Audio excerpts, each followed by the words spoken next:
ఈరోజు morning US delta force ఒక military operation conduct చేసింది.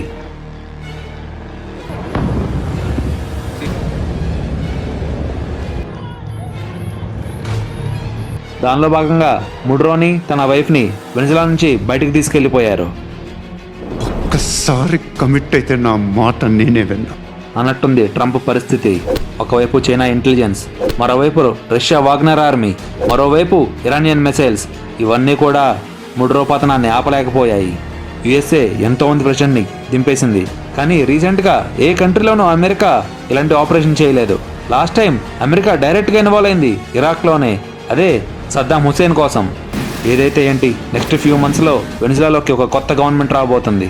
దీంతో యుఎస్ఏకి వరల్డ్లోనే హైయెస్ట్ పెట్రోల్ రిజర్వ్స్ ఉన్న కంట్రీ మీద గ్రిప్ దొరుకుతుంది.